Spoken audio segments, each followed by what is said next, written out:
Hi, everybody. Chuck here on a Saturday. I'm just sitting here drawing cubes and things with my poor artwork. But you know who is really good at this? MC Escher. And this episode from December 2019 gets all into the life of the great artist. And the title is MC Escher and his trippy art. I hope you enjoy it. Welcome to Stuff You Should Know, a production of iHeartRadio.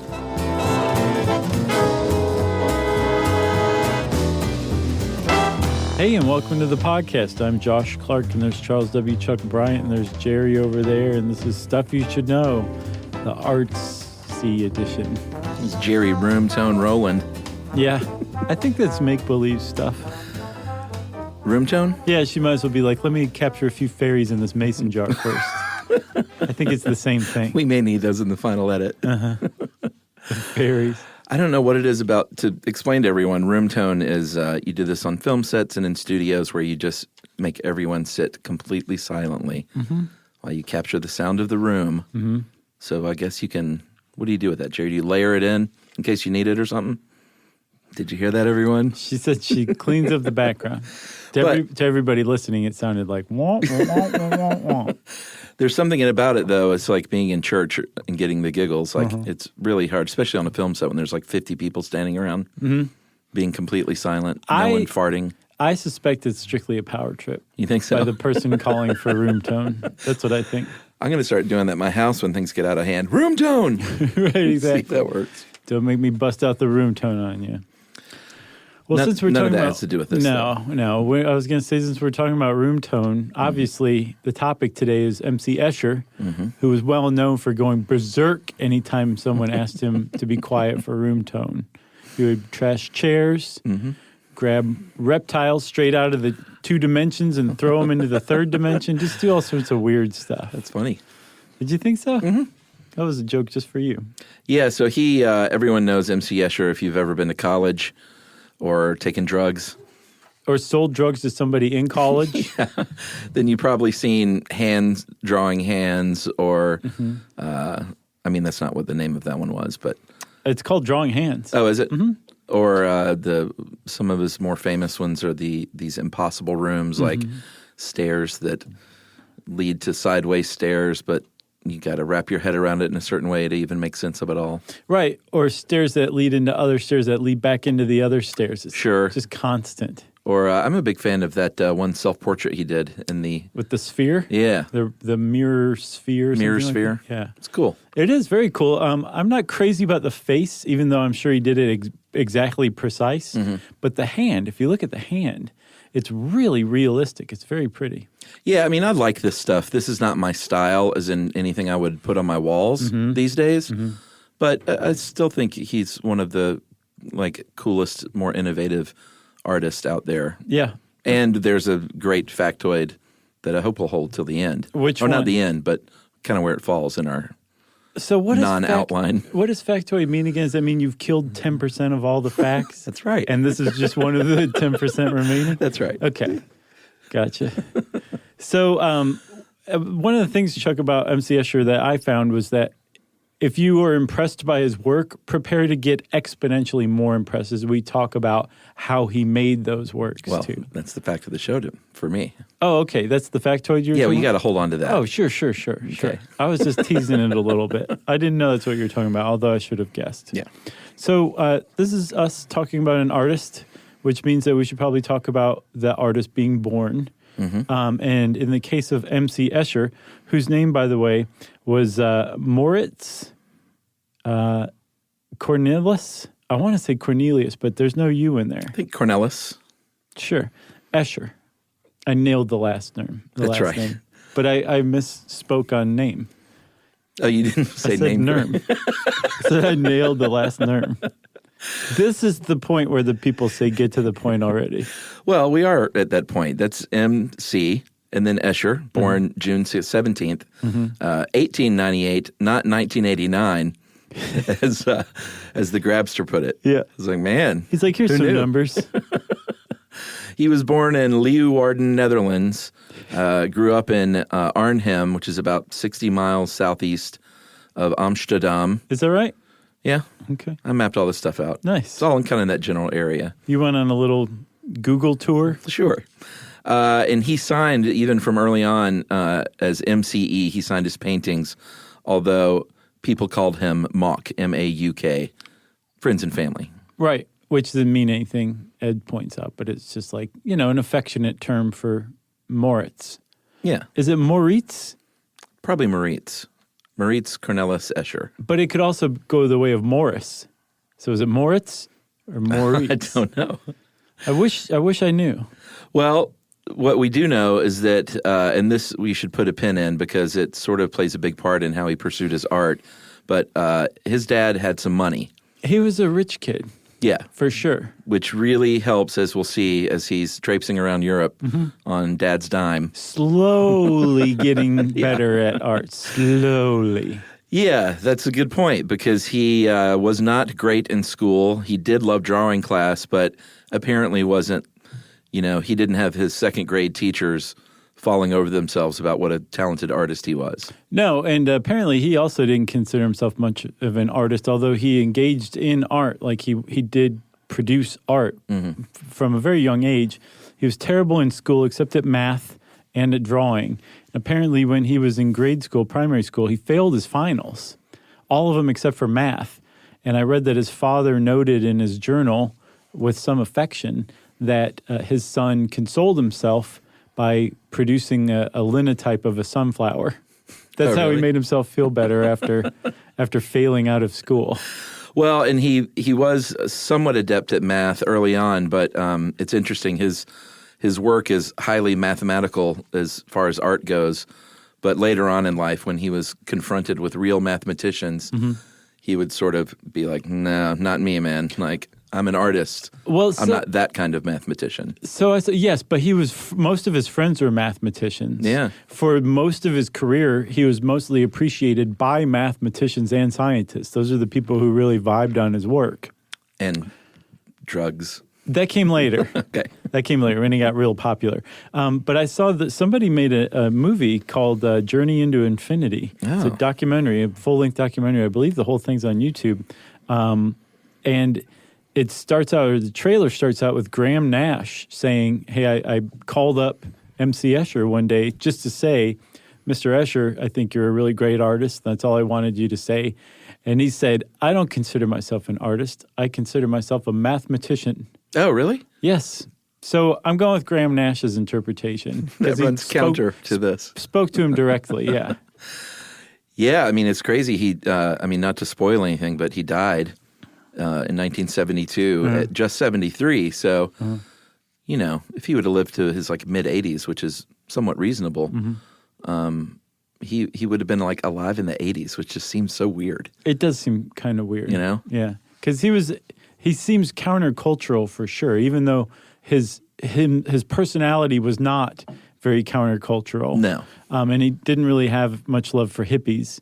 In fact, he later said that the hippies in San Francisco are illegally making copies of my work. Right.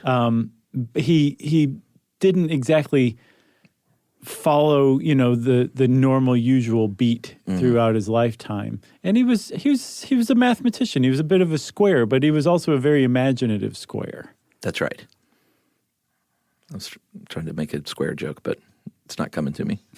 Remember that show, Square Peg, Square? Yeah. Square, pegs. Sarah Jessica Parker. Was she in that? Mm-hmm. She was also in Girls Just Want to Have Fun. That's right. Yeah. And I'm going to see her on Broadway next spring. Really? Yeah, she and her husband are co-starring in Plaza Suite, Neil Simon's Plaza Suite. Very nice. Very excited about that. I'll bet.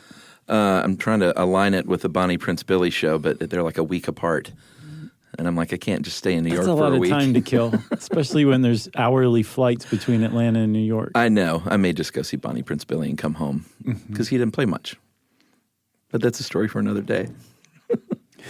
All right, so he goes to school at Technical College of Delft, not for very long. And then he went to the Haarlem with 2 A's, School of Architecture and Decorative Arts, which is west of Amsterdam, not Harlem, New York. Well, I think that's what the Harlem, New York is named after, right? Yeah. That's where Bonnie Prince Billy's playing. He's at Town Hall, actually. Oh, is that right? Yeah. We played there. That's right. We got our stank on that joint. So his dad said, because, his dad had a lot of money and made money. And even though you want to support your kids, you want to try and edge them into something. Sure. If you're that kind of dude that might be lucrative. So he said, hey, you like to draw shapes. Why don't you go study architecture? And he did that for a little while, even though he wasn't super into it. But while at school there, he had a very fortunate meeting by being mentored by one Samuel Jesurin de Mesquita. Who would be his mentor, who noticed some of his early art. I'm not sure how he saw it, but he took one look at Escher's art and said, you don't need to go into architecture. Come study under me and learn graphic design. And so Escher did. He became a graphic designer, which he, whether he knew it or not, he had been his whole life up to that point. All of his work is very graphic in nature. And designy. Yeah, it really, really is. But I'm sure his dad in the early 1920s was probably like, is that even a thing? Right. That sounds made up. Yeah. But his dad also, I don't know if you said or not, was a civil engineer. So, of course, he would be like, you just go do architecture. Right. That's what I know. Civil engineering, and there's architects in the world. Just go do the other thing that I don't do. And he probably thought graphic design just meant like, you're going to make signs. Right, or postage stamps or Christmas paper, which he did later on. That's right. That's how he made a little bit of dough.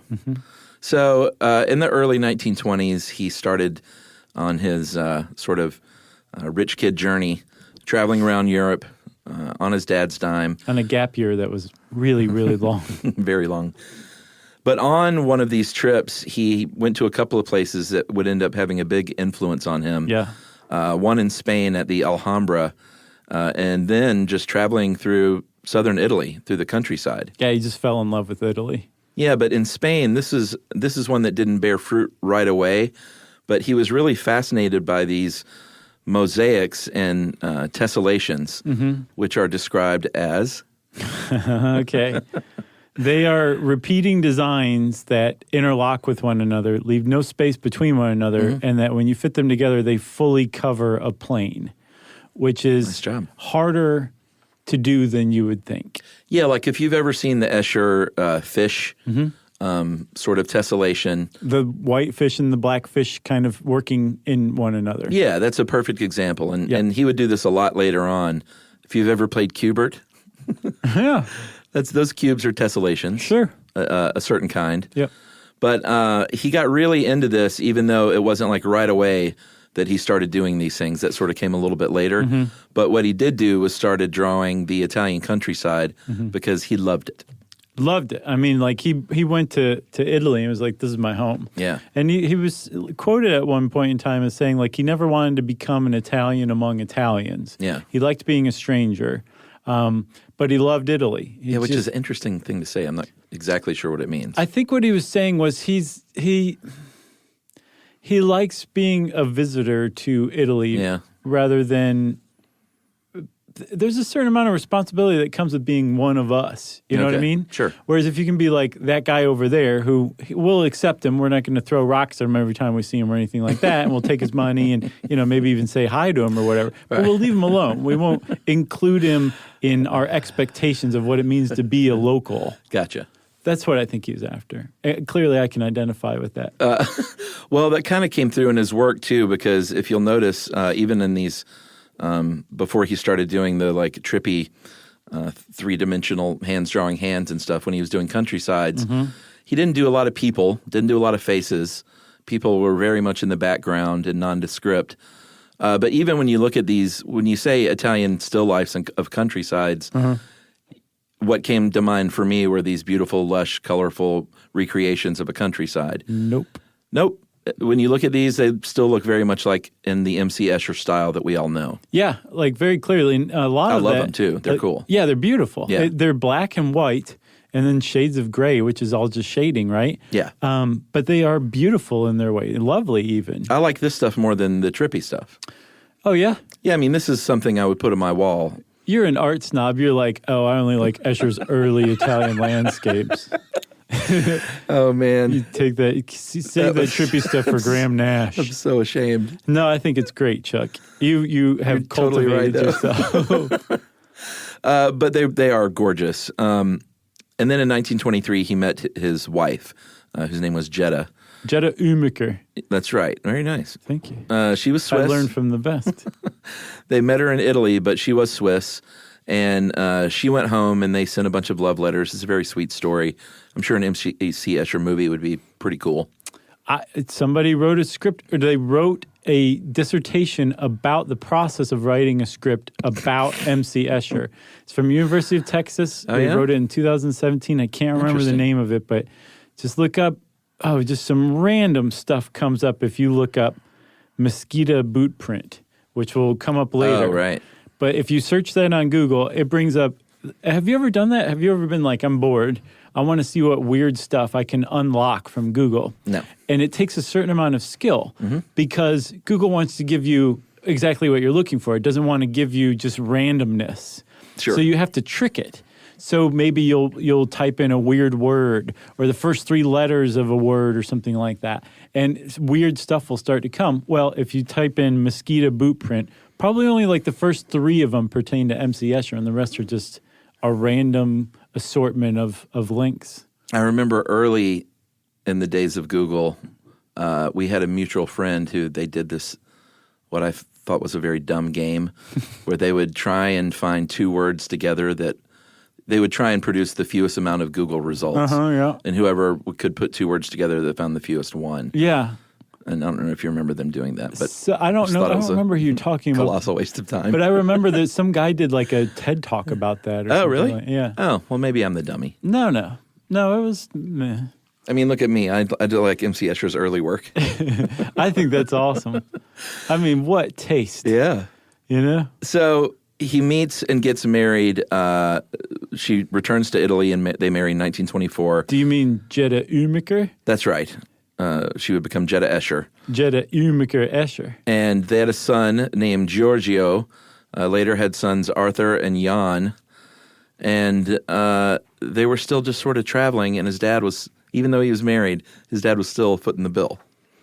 Escher's dad, MC Escher's father. Yeah. Yeah, which I was thinking about it. I was like, gosh, you know, how He had do a you benefactor. wake up every day and look at yourself in the mirror? But if you're in the mirror sphere. right, how do you draw it? Yeah. So amazingly, the father, Escher's father, though, and like, what better way to spend your money than to just be like, this is what you want to do with your life, son? You want to pursue art and live in beautiful Italy? Then like, here, this is what I want for you. I mean, that's like, If that's how it went down, that's awesome. That's the pinnacle of what a parent can do for their child in a lot of ways. No, totally. I agree. It's not like, hey, why don't you go, take up heroin and here's a bunch of money for you to like lay around in Ibiza. True. I want to know more. I hope I'm not coming across as cynical, but I wonder if some of this was like, he'll come around if I, to architecture or whatever. Right. You kept waiting for the part where his father cuts him off. I was. His father apparently wouldn't like that. All right. I know how you Good feel. on I'm him. not Sure. trying to talk you into my way of thinking. I'm just saying, like, I started out thinking the same way you did, and then something happened. I was like, oh, it was actually really neat of his dad. It was. It all seems above board. Yeah. So World War II has a profound effect on Escher and his work. In 1935, he learned that they were making his 9-year-old son, Giorgio, march in fascist youth parades. And he said, pack your bags, we're going to Switzerland. That is the appropriate response to that news. Yeah. We're getting out of here, marching for Mussolini. Have you seen Jojo Rabbit yet?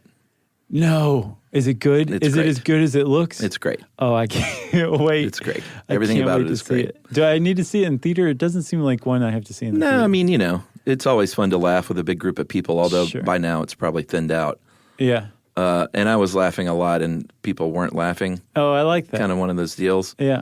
I mean, it's a movie about a kid having Hitler as an imaginary friend, so. Don't tell me that. I didn't know that. I had no idea. Hitler's on the poster. I know, but I didn't know he was an imaginary friend. Oh, get out of my brain. Sorry. That really doesn't spoil anything. Okay. It's like, don't tell me anything else. That's not some big reveal. So they go to Switzerland. All apologies. It's all right. It's really not a big deal. As long as it's not a big spoiler. No, of course not. Okay. They go to Switzerland, and he, even though he did not like the mountains, he didn't like the snow, did not like cold weather. So they moved to Belgium after a couple of years. Which is just beautiful compared to Switzerland. Belgium's nice. Sure. In May of 1940, though, the Nazis invaded Belgium, and so they moved to the Netherlands in 1941. Where the Nazis already were. Yeah.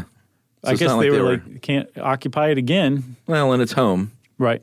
And they settled in Baarn, which is about 23 miles southeast of Amsterdam. I don't know if that's how you're supposed to say it. Baarn. Right. I like it. It's probably Bairn. Oh, yeah. I'll bet you just nailed it. I think so, but Dutch is very strange It is. language. But I mean, supposedly, not strange, but just for my dumb English ears. supposedly English is the strangest of all. Yeah, I'm sure. It's just a hybrid mongrel language Yeah. that doesn't make any sense to anyone who's not a native speaker of it. You know what is an interesting language is Welsh. Because I'm watching The Crown, and when Prince Charles starts coming around, Prince of Wales, Yeah. there's people speaking Welsh, and I was very ignorant about even knowing that What it sounds like? what it sounds like and that it was still spoken, and it was a very odd hybrid. It sounded like of several different things. It's all old Celtic stuff. Yeah, it's very or unusual. Gallic. Yeah, I think it's Gallic. That's like Gaelic? the language group. One of the two. yeah. Everything I know about Welsh, I learned from Super Furry Animals Oh, yeah. because that guy's Welsh. Man, I saw them blow Granddaddy off the stage one time. Oh, you saw him live? Oh, I think you told me It that. melted my brain. Yeah, It was so good. I'll bet. So they're traveling around still, even though they're settled in Bern. And they go back to Alhambra in Spain, which I don't even think we said what that is.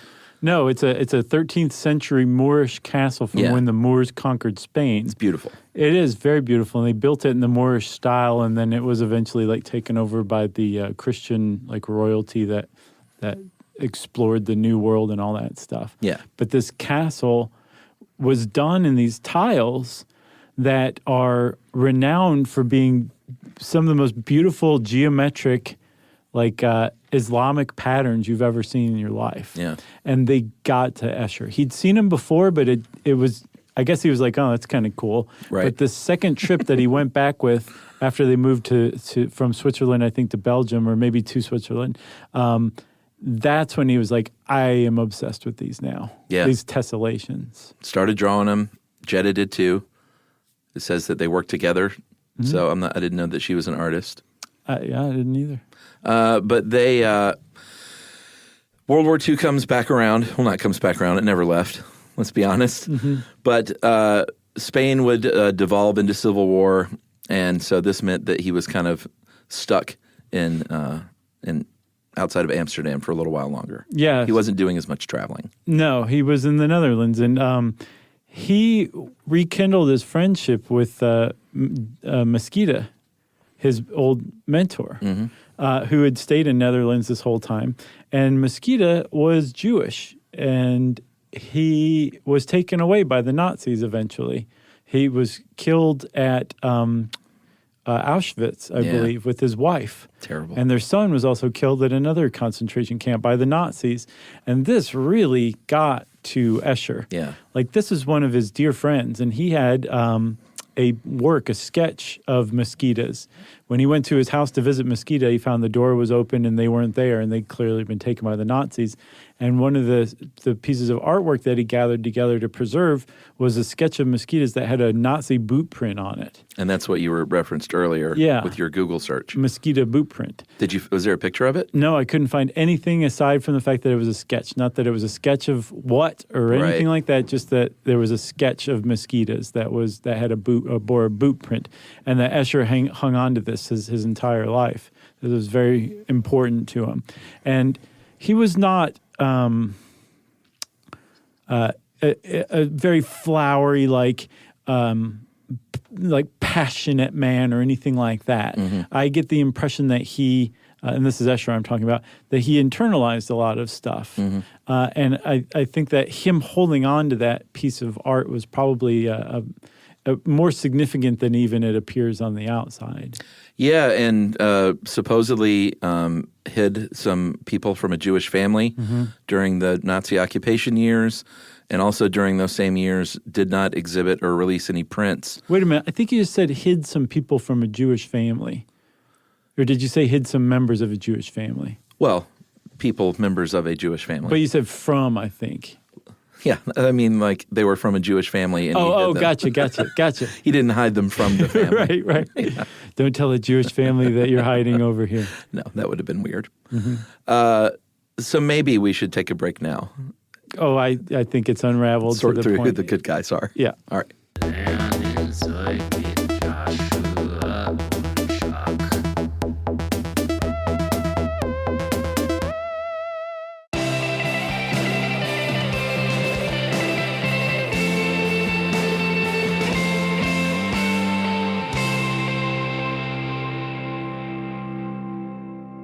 Okay, Chuck, so World War II kind of comes and goes around Escher despite his best efforts to escape it. Mm-hmm. And it definitely had a mark on him, but one of the other things that had a really big mark on him was having to move from Italy. Because like you said, like he was married, had a family, his father was still supporting him, and every spring and summer he would just tour the Italian countryside and visit small, quaint towns and just be inspired to keep making these Italian landscapes. But Ed makes a really great point here that his Italian landscapes are very handsome works of art, very beautiful. My favorite. Technically proficient. They're Chuck's favorite. But you would almost certainly have never seen them in your entire life. No. Were it not for him moving from Italy. Mm-hmm. Because in doing so, he lost his source of inspiration and was forced to kind of turn inward because he hated what Switzerland looked like. He wasn't apparently very inspired by his home country of the Netherlands. So he had to kind of turn inward into his own imagination and start coming up with new subjects. And in doing that, the true Escher was unlocked. Yeah, because early, and like a lot of artists early in their career, they kind of free-ranged through different styles, trying to find their own personal thing. He had a very colorful clown period. It's very bizarre. Doesn't fit with the rest of it. Very John Wayne Gacy. Right.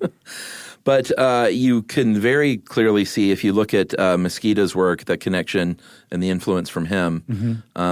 Although Mesquita did a lot of sort of graphic portraits and things like that, whereas Escher didn't really worry too much about humans and faces. Yeah. They were just kind of like almost afterthoughts. But early on, he did start experimenting with stuff that would later become sort of his hallmark. When he did do like a sketch of a building, let's say, it would be from this really like tall, odd angle looking down on it, very severe angles, and like a horizon or trees that sort of go on into infinity, stuff like that would become very much his style later on. And Ed very astutely points out that there's something about his style that I don't know how dark of a person he was emotionally, but there is something about the severity of these angles and a lot of his work that was just sort of uneasy feeling. Right. It didn't look like just some beautiful, colorful Italian countryside. There was something kind of strange and unusual about it. Something about the contrast of black and white definitely does it too. Yeah. And he was such a master of shading that if something was stark and black and white, I mean, unless it was his earliest work, it was because he wanted it to look that way and to make it stark and kind of unsettling like that. But yeah, there's like a certain amount of dread in a lot of his stuff. Yeah. And it's not something you can easily put your finger on, but it's definitely there. Yeah, like, did you see the mummified priests? Yeah. That was creepy. And then one of his... But isn't it more creepy to actually do that in real life? To mummify priests? Yeah, to stand them up like that in these little alcoves. Well, yeah, absolutely. Sure. He was just, don't kill the messenger. And he would have sometimes skulls featured in some of his work and stuff like that, like the one of the eye, I believe called Eye, right in the middle of the pupil is a skull staring back. Yeah. So he had little touches like that without going full, like, Lovecraftian. Right, or Goya or something like that. No, I don't even know Hieronymus who that is. Bosch. I don't know who that is. Sure you do. I'm just kidding. Okay. I know those people. Okay. So I guess this is where we get to the fact of the show for me. Take it away, Chuck. Because, folks, if you've ever seen an MC Escher print and you thought, man, that guy could sure draw a print, imagine cutting that out of wood. Yeah. In reverse. In reverse. Because that's what he did. A lot of his stuff were woodcuts. Even harder than that, Chuck, is the lithograph. Yeah, so a woodcut, if you've ever used a stamp or made a potato stamp as a kid. You're basically MC Escher. Well, that's what it is. He's actually carving this stuff into wood as a negative image, because then when you run ink over it and stamp it, you get the positive image. And it's just incredible. I mean, it's hard enough to draw and sketch this stuff, Right. much less cut it out of wood. Right. So just take a step back and think about the Eschers that you've seen before. Imagine that they were originally carved out of wood. Yeah. And now imagine that to get even more detailing, because you can't adjust how much ink a certain part of the wood block gets. It's all going to get an even layer of ink. So to shade something, you have to do cross-hatching, lines, stippling, something like that. But to get really detailed with shading, you need multiple blocks of the same image in the exact same size with different parts accentuated, so that you can layer over. You can take the same paper and layer them on different blocks and line them up so that you have layers to this image. That was the level of the woodcuts this guy was doing. Yeah, like that's sort of like a T-shirt hippie. Exactly. Screen printing like a 4-color shirt. Right. You got to layer. You got to put it on exactly in the spot that it needs to go each time. Right. Drag that ink across. Yeah. So it's not off by a centimeter. Right. Because it would look bad. So the woodcuts, especially as earlier woodcuts, you can tell they're woodcuts. They look like woodcuts. Yeah. Some of them do not. There's some of the Italian countryside that just My favorites. are just astounding. And when you stop and think about the idea that it's not a drawing, that they're woodcuts, multiple Amazing. blocked woodcuts is pretty astounding. But like I was saying, to me, even more difficult is making the lithograph. Yeah, I think I talked about this on some other episode. I know I talked about batiking, but I also talked in industrial arts. We did offset lithography. In that social experiment high school you went to. Yeah, exactly. We did offset lithography, which basically, I mean, that's the process today. I mean, that's how they make newspapers, posters, books, maps, kind of everything is with offset lithography. It was in... You remember? It was in the Etch-a-Sketch episode. Oh. That's what Ohio Art originally did, was lithography. Okay. Well, that's a deep cut. This is like today you use like aluminum or some other kind of metal sheet. Right. And these emulsions and chemicals. Back then, it was drawn onto limestone, a flat slab of limestone with a grease pencil, and then use a chemical treatment on the areas that basically water and ink don't mix. It's sort of all built on that principle. Right. So the areas where you have written in grease do not hold that ink. Or is it the other way around? No, I think they don't hold the ink. Yeah. Again, what you're doing is creating a negative image, just like the woodcut, essentially. Right. So you've got this attraction and repulsion interplay between ink, water, and grease. Right. And when you put it all together on limestone, it makes these extremely subtle gradients of shading that are kind of like a hallmark of some of Escher's more well-known works. Yeah. Like the hands drawing hands, right? Yeah. That was a lithograph. He made that with limestone and grease pen and ink, and did it in reverse too, because just like with the wood block, you have to create the negative of it. Yeah. Because you want the positive image on the paper. You have a very special brain if you can work this stuff out as an artist. Yes. It's not saying that any kind of artist is any better or worse or smarter than the next, but your brain just has to be wired a little bit differently to think in negatives like that. Like a mathematician, basically. Yeah. Your brain has to be set up that way. Yeah, absolutely. But lithography is difficult, very labor intensive.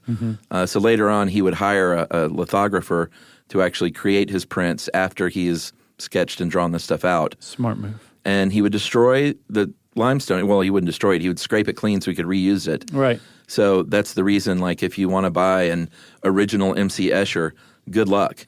Well, there's no such thing. There's original prints that he made. Right. And apparently... But you're not going to get your hands on one of those limestones. No, but there are a couple of those left over, but he said that he wanted them, I think, canceled, is what they call it, in his will. Right.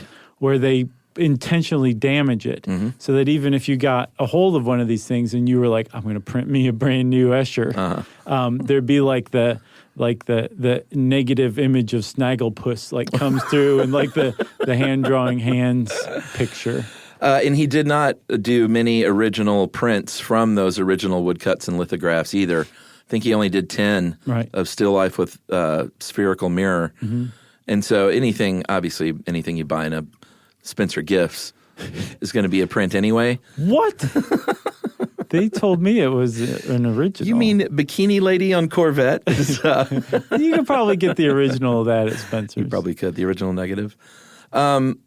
Bikini Lady on Corvette. Oh, man. Remember those? Garfield with Lamborghini.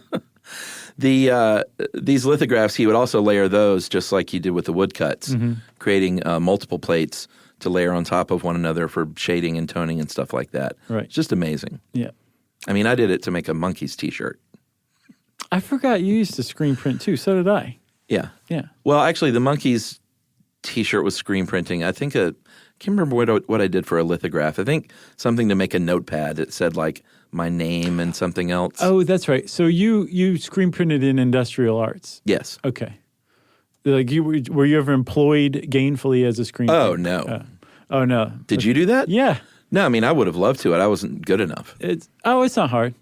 Yeah, but I mean, you would draw the stuff or you would just... No. I would like burn the screens and everything and drag the ink through. No, you did that for a job? Sure.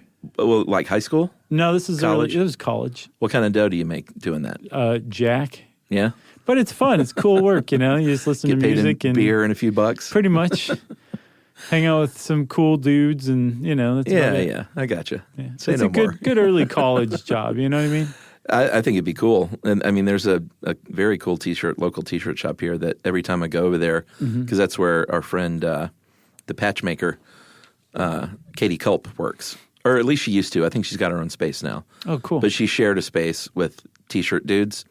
And anytime I'm in there, it's just a good vibe. You know what I mean? It really is. Yeah. There are a lot worse places to spend your time Yeah. than a t-shirt shop. Yeah. So, another thing we should point out is that he did do color occasionally, but color was a whole different. You had to do a separate stone for each color. Right. So that's why a lot of his stuff ended up in black and white. Right. Aside from the fact that he liked it as well. Yeah, he seemed to be very pleased with black and white in general. Yeah. Yeah. I'm not saying he was lazy. No. But let's take a step back here for a second and examine the idea that you thought MC Escher was a pretty amazing artist when you just imagined that he was sitting in his studio drawing all of this stuff with a pencil. Yeah. Now, really let it sink in that he carved these things in reverse out of wood. Or limestone. Yeah. And then used these crazy techniques to make these extraordinarily detailed, incredibly precise and technical works of art. It's amazing. It really is amazing. Truly astounding. And like you said, there are a few of those stones and wood blocks that are owned by the MC Escher Foundation. Snagglepuss on every single one of them. And apparently they will display them occasionally along with his works. Right, which I imagine seeing that and then looking at the work of art and then going back and looking at that limestone and then looking at the work of art, it really kind of sinks in like, oh my. Yeah, I'd love to see an exhibition of his stuff. Me too. They've picked up in recent years. Have they? Mm-hmm. Yeah, it seems like he's being more appreciated as a truly great artist and less college dorm wall material. Yep. In 2011, the record for highest overall attendance in the world, out of all the museums in the world that year, was at the Centro Cultural Banco de Brazil, which held their Magical World of Escher exhibit. Oh, wow. 570,000 visitors, about 10,000 a day. Holy cow. Yep. So if you think lithography and woodcutting sounds difficult, we'll talk a minute about Mezzotint.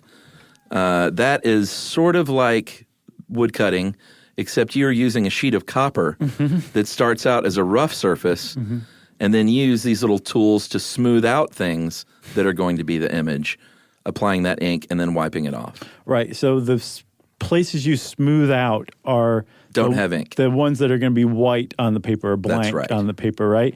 It's the rough edges that hold the ink. So you cover the whole thing with ink, wipe it down, the smooth parts come clean, the rough stuff has the ink, and you can use this like this isn't like, oh look, I made an X. Right.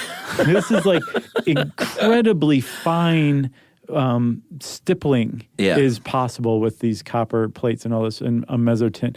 And the eye that you were talking about, the one with the skull, if you go back and look at that, that was a mezzotint. Yeah, so was dewdrop. Yeah. Very detailed cupped leaf, showing a single drop of dew inside it with all kinds of cool reflections. But Escher called this the black art. He only made 8 of these because it is a real undertaking. And I think he did a handful of them and then moved on to the far easier woodcutting. Right. He's like, oh, I came back, baby. All right, we'll take a break, and then we'll come back and pick up with his life story again, which is, I believe we left off in what? End of World War II? Sounds right. All right.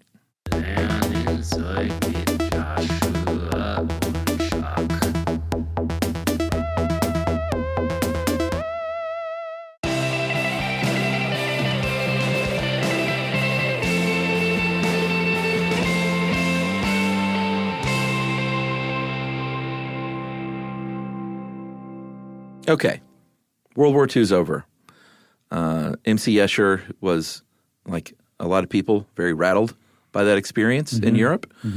And at this point, he still is not a super famous artist making tons of money. No, but he's more famous than this makes him out to be. Like he's got some renown in the Netherlands. There's Certain some circles. exhibits, but he's not anywhere even approaching how he is today or how he has been the last few decades, since about like the late 60s. Yeah, college dorms have not yet started putting his stuff everywhere. No, but the people who most appreciate what he's doing are scientists and mathematicians who are like, this is astounding. This guy is taking what we write out as formulas and turning them into art and making them precise. Yeah. Like you could describe this work of art as a formula. That is what MC Escher was able to do. He was able to take math and translate it into a visual art. Yeah, and remember what you said earlier. This is where we are in his life, where he is not in the Italian countryside. He's been ripped from its bodice. So his muse is gone, and he is now looking inward for his inspiration in his own unique brain. He's being forced into his own bodice, face first. This is where he starts with these tessellations, more elaborate geometric shapes. He's doing the lizards and the birds and the insects as tessellations. Really, really cool stuff. His brother said, hey, dude, you know what you should do is go talk to a crystallographer. He's like, if you want to talk detailed shapes and math. Yeah. And he does so, and that taught him a lot. And then he learned about the 17 wallpaper groups, which is so dense that how much do we even want to talk about it? Well, we'll just sum it up. The 17 wallpaper groups basically is a mathematical concept that says every geometric pattern, two-dimensional geometric pattern, falls into one of 17 categories. There's only 17, and they're called, kind of half-jokingly, the wallpaper groups, because wallpaper has geometric patterns on it usually, right? Escher couldn't understand it mathematically. Yeah, it was proved out twice independently. That there are 17 wallpaper groups? Yeah, the mathematical proof. One of the things that's interesting, Chuck, is the Alhambra apparently is the only place in the world that contains all 17 geometric wallpaper patterns. Within its walls? That's pretty cool. Yeah. So, of course, this would appeal to Escher, but he didn't understand. He couldn't sit down and explain, like we can't, what the 17 wallpaper groups are or what they mean mathematically. Right. But he understood them intuitively. And as he became friends with mathematicians, about mid-career, he was apparently kind of amused to find, these guys spend all this time writing this stuff out in these formulas, and I just know it. It was almost like I was born knowing it. Yeah. I mean, I guess he was real cocky. Yeah. He wasn't really, though. I'm just kidding. And I didn't get the idea either that he was like, take your math and shove it. He was just a little more amused that, you've got these mathematical proofs and that, I'm drawing this stuff from my creative brain. On limestone. Yeah, on limestone, cutting it out of wood. So I think he appreciated the way they coalesced. But and he was very, like you said, most of his friends were mathematicians. I think later in life, Who did he? The Penroses? Yeah, Roger and Lionel Penrose. Which I love how it's described here. Father and son mathematician team. Yeah. Yeah. You know those. They wore matching dolphin shorts. Oh, man. It's part of their uniform. I wish people still wore those. Yeah. Did you ever wear those? No, they were a little before my time. Well, they were for joggers and runners. Yeah, I didn't start Hooters that until like waitresses. 2011. And I forgot about that. Yeah, that is what Hooters waitresses wore. Orange huh? dolphin shorts with Remember- like bronze pantyhose. And then chunky white socks. Yeah, and It was a very- Reebok high tops. It was bizarre. It's an interesting look. Somebody put that together, and not a woman. Do you remember there was a Hooters airline? What? Yeah, Wow, that kind of rings a bell. yeah. That was very short-lived, I imagine. I believe so. It was pretty short-lived. Interesting. I guess, yeah. So you would get asked, like, what kind of drink and what style of chicken wing do you want on I every bet flight? they did serve chicken wings on those. Of things. course. But can you imagine being on an airplane being forced to smell chicken wings the whole time if you didn't like it? That's like every flight I ever take. It's true. There's somebody with some stinky food. You know, if I sit next to somebody on the plane and I'm going to eat, I ask them if it's okay if I eat Like if first. you bring food on. Yep. I don't bring food onto a flight.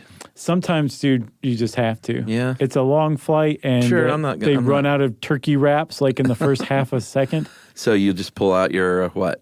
My Kung Pao. Out of your pocket? You had just in case they're out of turkey wraps? Not even in a container, it's just in my pocket. Oh, goodness. So I thought this part was sort of amusing, how orderly he always was with his art.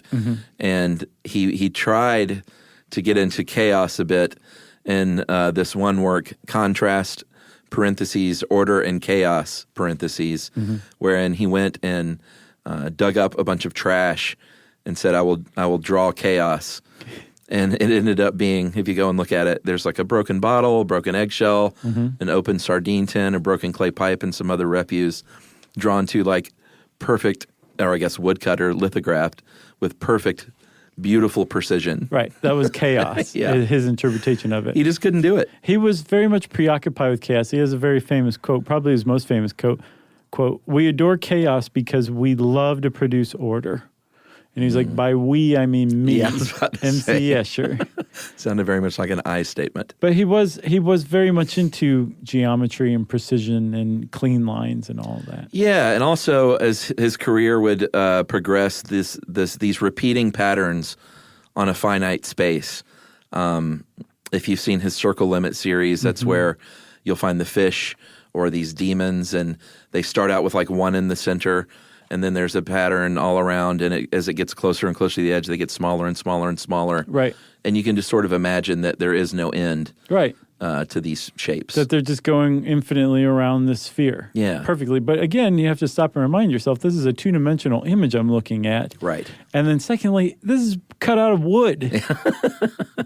But yeah, he apparently made a three-dimensional wood carving of his Circle Limit series later on in life. And I'll bet that's spectacular to see too.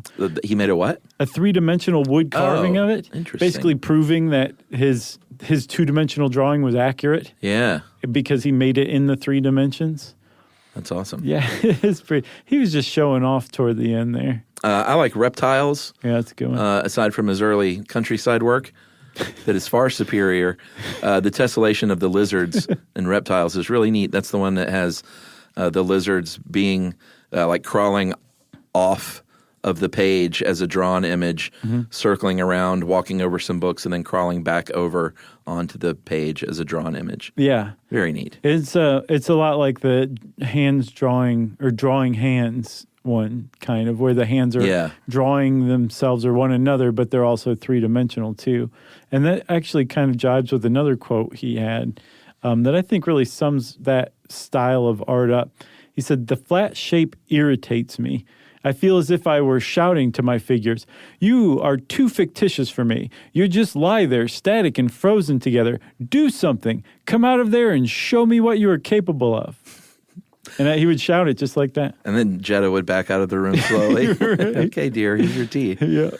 And that sort of brings us to, with the reptiles, we need to talk a little bit about illusion because it started sort of early on. He was preoccupied with illusion whether it was like these lizards coming off the page or Still Life in Street, which is a tabletop that blends into a street scene. That's a neat one. Yeah, it's really cool. I like that one too.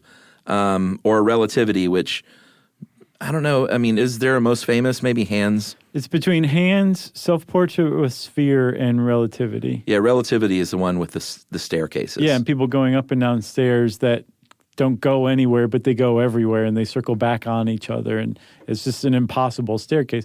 Actually called Penrose Stairs. Oh, really? Yeah. After the famous father and son math magician team? And speaking of the Penroses, they... Did I just say math magician? I just invented something. I did. That's amazing. Completely by accident. The Penroses, that would be great. Math magician. Yeah, I bet that's something. 4! Right. But the Penroses apparently they saw some of Escher's work, wrote a paper explaining his work about impossible things like impossible stairs, which came to be called Penrose Stairs.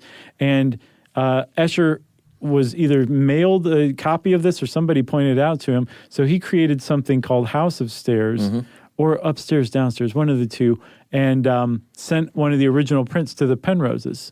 So in a way, their correspondence and inspiration for one another was like a set of impossible stairs in real life. Isn't that interesting? Yeah.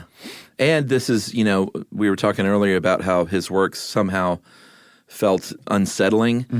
And, the subject matter as well, when you think about the subjects walking in relativity, right, clearly never getting anywhere. Walking downstairs, I'm sideways, all of a sudden I'm walking back into the same staircase I was just on. Right. Like you imagine if these things were to come alive, they would be frustrated, angry people. Right. And as a matter of fact, one of the one that you were just talking about, Upstairs, Downstairs, that was supposedly based on a staircase in his school. Oh, really? Which suddenly says quite a bit about his psychology, don't you think? Well, how so? Well, I mean, like these students aren't going anywhere. They're not even human. They're centipedes with human faces. Gotcha. And they're kind of trapped in this, what you could definitely call like a purposeless existence in this building. It's kind of a dark building. Interesting. So he does finally achieve really great fame later in his life. Like you said, he was holding exhibitions in the Netherlands and a little bit in Europe. But he did one in Belgium in 1950 that led to an article in The Studio, which was an art magazine. And that captured the attention of a journalist who wrote about him in Time and Life magazines, which definitely propped him up a little bit. Yeah. Then that led to a larger exhibition at the International Mathematical Congress in 54. Flash forward to 66.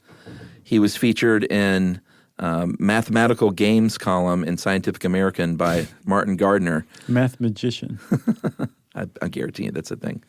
And that increased and this was 66, so it was kind of the perfect timing with the hippies and the drugs and the counterculture. Right. And I guess, who was it, Graham Nash? Graham Nash. Mick Jagger sent him a fan letter. Nice. And made the mistake of calling him by his first name. Oh, really? Escher did not appreciate. Stanley Kubrick tried to recruit him to make 2001: A Space Odyssey a fourth-dimensional film. There's this interesting article called The Impossible World of MC Escher that Stephen Poole wrote in The Guardian that has a lot of that stuff in it. But he was kind of like, no, I'm good over here with my mathematician friends. Well, once he was featured in Scientific American, that led to the big daddy of them all. He got featured in Rolling Stone. And then after that, it was all over. He was huge. Yeah. Dorm room huge. 448 works. Yeah. Then this doesn't count all the sketches and drafts. These are like the actual final works. Right. And like we said earlier, he died in 1972 of cancer at the age of 73. And I tried to find more about his family, but there's not a lot out there, like his sons and whether or not I guess his grandkids would be contemporaries of ours. Yeah. I don't know. Like, he was born in 1899. Well, great-grandkids maybe. Yeah, okay. I guess if his kids were born in the 1920s, contemporaries of our parents maybe. Sure. The oldsters. Yeah. Boomers. Hey, boomer. Okay, boomer. Okay, boomer. Hey, boomer. I can't even get that right. In that Journey to Infinity movie, apparently all 3 of his children appear in it. Oh, really? So if you want to know more about them, go watch that. I saw one picture of him where he looked a lot like our old colleague John Fuller when John had a beard. Oh, yeah, he did, didn't he? Looked a little bit like him. Yeah. Was not expecting that. Yep. So there's MC Escher. That's right. Speaking of not expecting that, Bikini Babe on Corvette. Sure. And Hooters Airline made appearances in the MC Escher one. I just want to point out. If you want to know more about any of those things, go on to the internet and start searching. And since I said that, it's time for listener mail. Hey guys, I've been listening to your show since 2011. I've even seen you on your first amazing show in Chicago and had to wait a whole year to hear that on the podcast. Oh, yeah. That's how it works. Sure. You know? Sorry. It's not even guaranteed that it's going to be the show you saw. Yeah, a lot of podcasts put out just tons and tons of live shows. We don't do that. No. Yeah, and I honestly think the live shows are a little better in person. I don't think they make, as a fan of other podcasts, I don't think they make for the best just regular content. I think most people think that. But we just, so that's why we only put out the one. Right. So back to the letter. This show is so great, I would even save high-interest episodes for my son to listen to over the years. Nice. You were one of the few people that can keep his attention. I never thought I would write, but as a science teacher, you said something recently that is so true. Some of the best science websites are children's science websites. Man. Or if a definition is too difficult, I always tell people to look up a child's definition for that word. Mm-hmm. Really good tip, guys. Thanks for sharing that. Thanks for all your work. And now I will have to figure out what to do now that I am finally caught up. Keep up the great work. And that is from Jenny with an I. Thanks, Jenny with an I. Hopefully you dot the I with the heart.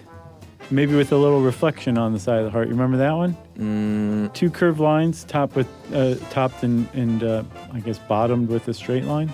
I think I know what you're talking about. Here, I'll show you. Oh, boy. Since we just... Oh, sure. That. Yeah. It almost looks like a bent Roman numeral 2. Inside the heart. That's the reflection of light. That's where the light's coming from. It's beautiful. Thank you. That's an Escher reference. I'll treasure that. Well, you're welcome, Chuck. I wasn't going to give it to you, but now I have to. Just sign it first. If you want to get in touch with us, you can go on to stuffyoushouldknow.com and look for our social links there. And you can also send us an email like Jenny with an I did. You can send it to stuffpodcast@iheartradio.com. Stuff You Should Know is a production of iHeartRadio. For more podcasts from iHeartRadio, visit the iHeartRadio app, Apple Podcasts, or wherever you listen to your favorite shows.